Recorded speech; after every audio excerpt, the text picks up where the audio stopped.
Hey guys, it is Sunday and I told you that I was going to do a life before cancer video today. One person suggested talking about the part of the summer that I spent in Ecuador as an exchange student, and I will definitely do that. But I was going through trying to be like, oh, let me find some good pictures, and realized I don't have them anywhere. So I had to send an email to my parents to see if they could get them sent over to me. So that is in the future, that is coming, but I want to make sure I have some pictures I can share with you as well. So at least in the thumbnail. So there we go with that. But I thought another good one would just be kind of me and Josh's journey into having kids. And I say that because apparently we can't do anything easy. I struggled with miscarriages before we finally had our son. And the first time that I got pregnant, it was also like, it was made worse by kind of the events that occurred during it. So we had been married a little less than a year when I took that first test, and we were so excited, very, very nervous, but very excited. And, and I took one test, and just like probably a lot of people, you end up taking multiple tests. You're like, is this actually real? Is this actually real? I went into a clinic. I took a test there. Yep, you're pregnant. Like, oh my God. And then I started spotting.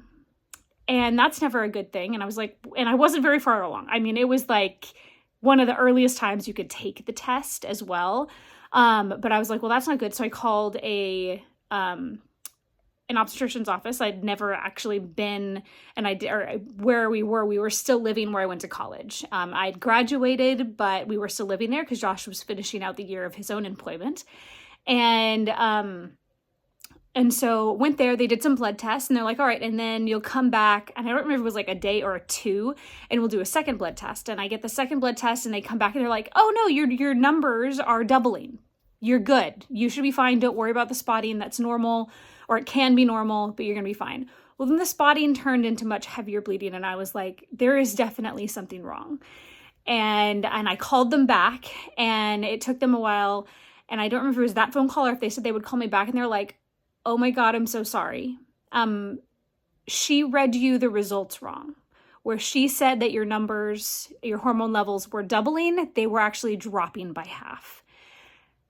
And I was so mad and so just like devastated at the same time. Like I had to go into the hospital because they wanted to make sure that, things were progressing naturally and everything. And yeah, it was definitely hard. My mom, because we were excited. So we told everyone, or not everyone, but like our parents and everything. And so I told my mom, and I was terrified to tell her that I had a miscarriage because she had a miscarriage between my sister and myself as well. And I knew it had hit her hard, and I was terrified to tell her because I was sure she was going to be devastated as well. But I told her, and she ended up driving up, and we spent a day or two together just kind of unwinding and unpackaging all of those feelings that can come with a miscarriage. And that's what we did. Well, we finished up that year. We were in Bellingham. We went down to the Portland area and both struggled to find work. It was like right around that 2008, 2009, there was lots of issues with just the economy in general, and there weren't all that great of jobs open. So like Josh didn't find anything in his line of work and ended up working as a night custodian. I went back to work for preschool daycare that my sister had worked at and that I had worked at when I was in high school, and this time as like their administrative assistant. So I got a job there. And we worked. And then Josh was just like, looking for anything really. And he saw a position up in Anchorage, Alaska, with the school district on their technology team to help train. They were implementing a new student information system, and this was going to be like the team that helped train everyone on it. And he got the job. And so all like over the phone and everything, we managed to find like this teeny tiny apartment, all kinds of stuff. Josh drove up to Alaska with our 2 cats And just, we sold basically almost everything we owned, except for a few boxes we left with parents, and then the few things that we could fit in our tiny Kia Spectra. Pardon me. And Josh drove up through, through Canada and through the Yukon and everything, and into Alaska to Anchorage. And then I followed him about a month later, and I took a flight up there. And so we were up there. We were all by ourselves. We had, really no support structure, which is actually an interesting thing that you find in Anchorage particularly, but probably in other parts of Alaska too, that a lot of people are in that same environment. Like, they have moved to Alaska for something. And so you end up making friends that kind of become your family. And so we did that. Well, kind of same thing. I got pregnant. We weren't telling anyone this time. Weren't at all. It was pretty early. I think I was about 7-8 weeks along, but I was feeling good and everything. And my sister and my brother-in-law were coming up to visit, and my nephew. My nephew was just under 1. And so they all 3 of them were coming up to visit. And the night before they were coming up to visit, we were out with some of our coworkers, and I started to miscarry. And I was sure that that's what it was. And I was just in a lot of pain and wasn't sure if I needed to go into the doctor or not, but we kind of waited until the very next morning, which we'd now picked my sister and my brother-in-law up from the airport. It's now the next morning, and I'm like, I need to go into the doctor's office. And so we went in, and I ended up spending most of the first day of them visiting in the hospital. Again, just to kind of make sure that everything was moving how it was supposed to, because the worst thing, of course, that can happen is what happened if you don't fully miscarry, and then you can get sick. And luckily everything seemed to be doing what it was supposed to do. But again, this devastating thing. One thing that happened that didn't happen previously was the obstetrician on call called me up a few days later to check in. And I hadn't actually met him when I was at the hospital, but he was handed my case or whatever. And he's like, well, from the history that they wrote in your chart, it sounds like this has been a problem. Do you guys want to look into extra help conceiving and having a child? And he's like, that's definitely something we can talk about if you want to make an appointment with my scheduler at his actual clinic. He's like, let's talk. And so we did, and went in, and he helped us, and he actually got me on some different medications and things to hopefully help make the strongest egg possible, is kind of how he explained it. And so we'd said we wanted to wait a little bit because we wanted my body to kind of get all reset. And he's like, yes, absolutely, you want to do that. But then within, I think 3 or 4 months, we were like, we're ready to try again. Emotionally, we kind of centered ourselves again. We were ready. And so we tried again, and that time it stuck.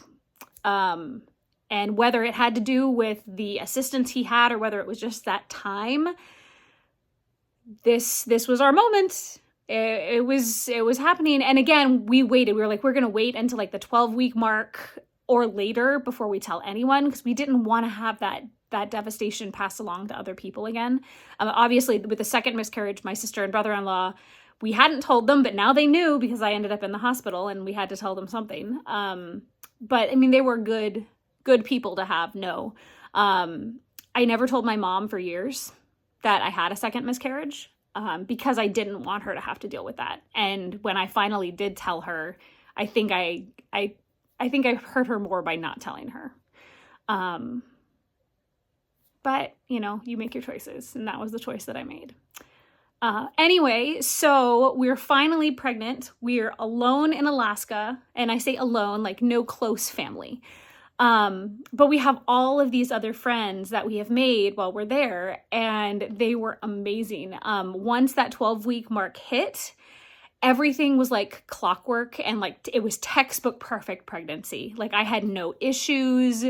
Everything that was supposed to happen, the different milestones and things were plugging along. It was good.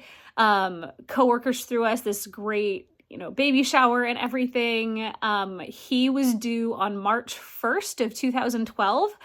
And it was a leap year. So there was a chance we were going to have a leap year baby. I thought it would be super cool if we did. But March 1st, my OBGYN was hoping for, because that was his birthday. So he's like, no, you need to wait, and you're going to have your kid on my birthday. Turns out neither of us won, and it was on the 27th, where, we went in and I started to have contractions and decided to go in. The lady, what did she call it? When she was checking everything, because they have to make sure that you're dilated enough or they're going to send you home. And so at first, she checked, she's like, you're not quite there yet, but why don't you walk around and see if that helps stuff. And so we did that and everything, come back, and I don't even know, she's like, all right, well, and she's putting her gloves on, let's check your vag. And I was like, what? I couldn't help but laughing, but the fact that that's what, that was her terminology for it. It was fantastic. I was dilated enough and we were able to stay. And really, as soon as we got a room and they're like, so how's the pain? I was like, let's do it. I want an epidural, please. And that was, and one of the things, because I'd struggled with the idea of getting an epidural, up until I really talked to my doctor about it. And he's like, here's my thought on an epidural or any other, pain management. One, it's the woman's choice. She needs to be able to pick. But we live in a world of advanced medicine. If you were to come in to the ER with a broken arm, we're going to give you something for that pain. We're not going to be like, no, you need to suck it up. No, you're going to get something for the pain. So why should a woman living in this age have to suck it up and deal with all of that pain when we have medication and the ability to relieve her of that pain and enjoy the experience? And I was like, yeah, I agree with that. So as soon as I was able to, I got an epidural. I hadn't been sleeping. Mr. Braden had been kicking me and all kinds of stuff, and I'd been having little contractions for about a week. So I was running on very little sleep. So as soon as I got that epidural in and I didn't have any pain, I passed out, and I was out for a couple hours. Woke up, and I think I woke up, and at that point we were almost ready. I missed a big chunk of it. And up until that, Josh and I had turned on a comedy station on our phone, and we were listening to stand-up comedy. So we're just laughing and having a good time. I think because we were so relaxed and not, way over the top anxious about anything, we became the go-to room. So we were where all the medical students were being sent, to just be like, hey, we have these medical students. Can they come in and say hi? And I'm like, sure. Why not? And this continued on to when I was actually in active labor and pushing and all this, where there were tons of people in the room, all kind of just watching this all happen. And it included it wasn't even my doctor who was there to catch. He was there, but there was someone else there who actually did the catching at the, when it all happened. And then we had our kid, and there was also a little bit of concern, because there was a little bit of distress that they were concerned of, because he had pooped in the womb kind of thing. So they have to make sure that there's nothing that got into, his mouth or his nose or anything. So they had to bring in the NICU team to double check him, but he was great. He was perfect. He was wonderful, very healthy, and we were good. That was our baby, and we had him finally, and it was wonderful. And I'm at 14 minutes. Holy cow. Okay. So, I was going to go on a little bit to talk about our next child, but I'm actually not on this video. For that 15 minutes of, yay, we had a baby. No. And it was wonderful. And even though we didn't have our family there to share it with, it was Josh's boss was the first person to come to the hospital. She ordered us food. She brought this little cow, like it's like a little thing. It had like a little cow head and then just this little square of fabric with like the pattern of like a cow on it. And Braden has had that and has that to this day, and he is now 11, and still make sure that he has it wherever he goes, just as that, like, you know, he doesn't so much snuggle with it or anything anymore, but he wants it close by, which I think is pretty awesome. And I mean, you know, I think it like sits on a shelf now, but still, the fact that that moment and that thing has lived on so long, I thought was really cool and really cute. So thanks, Maria. All right, so that is my before cancer. Maybe I will do one of between Braden and Rayla, because there were more issues between those two. So I appreciate you guys, and I will talk to you tomorrow. Be kind, make good choices. Bye.